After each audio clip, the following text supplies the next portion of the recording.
want to be very brief. The fact of the matter is that you guys, the UAW, you saved the automobile industry back in 2008 and before.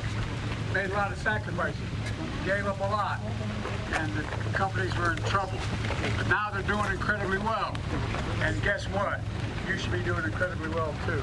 The simple problem.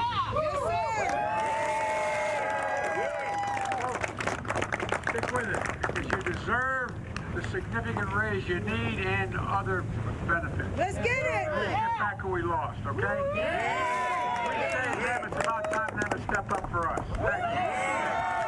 Now, there's a guy I know you don't know here, but I brought him along anyway. Shawn Fain, your president.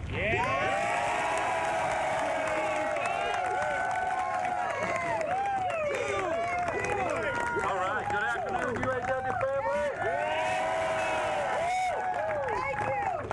I want to thank Local 174, home of Walter Ruther. Thank this local leadership and Director Laura Dickerson.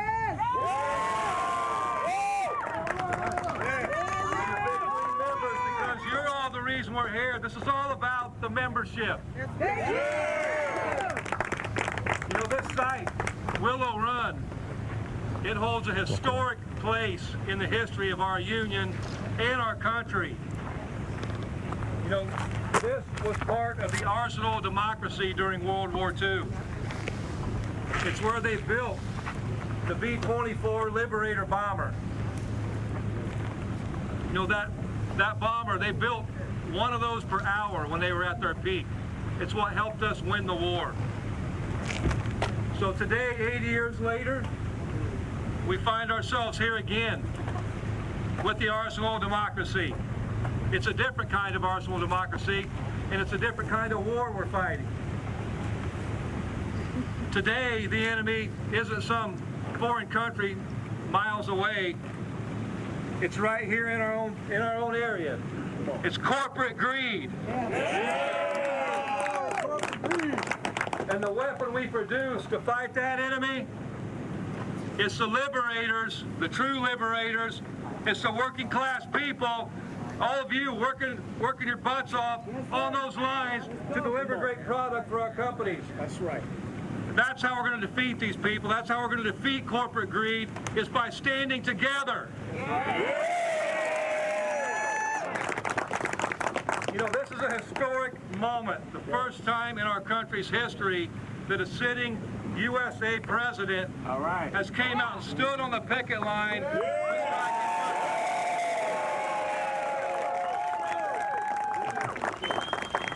Our president has chose to stand up with workers in our fight for economic and social justice. Thank you.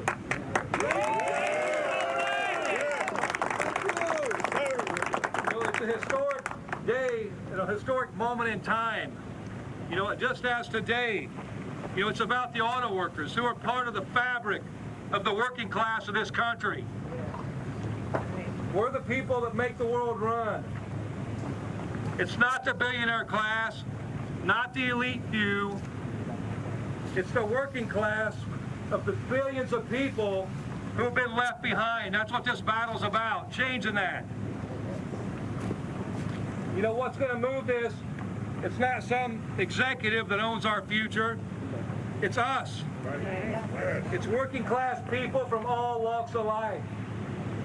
You know, it's what we decide to do together that's going to change it. It's going to shape the future of this earth and for future generations. And that's the economic reality that corporate executives don't want us to recognize. Yeah. I see these CEOs try to justify a system where they take all the profit and the workers are left to fight for the scraps and live paycheck to paycheck. That's got to end. Right. Yeah. Sure. They say they deserve all the profit because they say they're different. You know what? They are different. They have different degrees. They have different responsibilities. They have different titles, different positions. You know what? I agree, though. They're different. Let's talk about some of that. These CEOs sit in their offices. They sit in meetings and they make decisions. But we make the product. They think they own the world, but we make it run.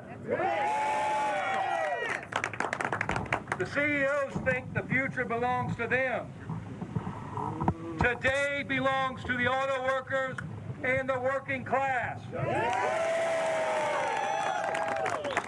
And the difference between them and us is just as our theme song, Solidarity Forever, says.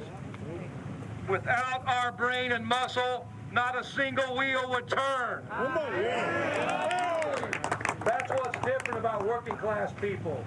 Whether we're building cars or trucks or running parts distribution centers, whether we're writing movies or performing TV shows, whether we're making coffee at Starbucks, whether it's nursing people back to health, whether it's educating students from preschool to college, we do the heavy lifting. We do the real work. Not the CEO, not the executive.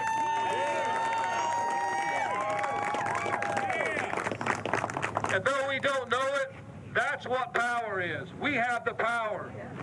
The world is of our making. The economy is of our making.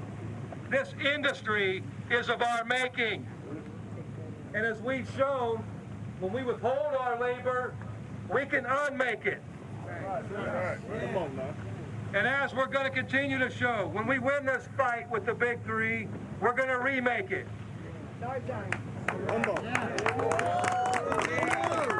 In this union, the members are the highest authority. In this country, the people are the highest authority. And so today, I just want to take a moment to stand with all of you, with our president, and say thank you to the president. Thank you, Mr. President, for coming. Thank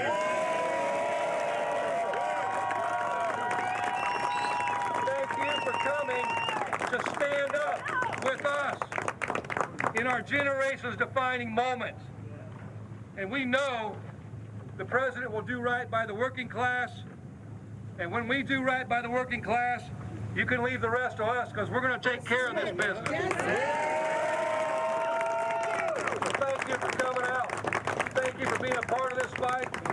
And let's get back to winning solidarity for all of our members and economic and social justice for all of our members.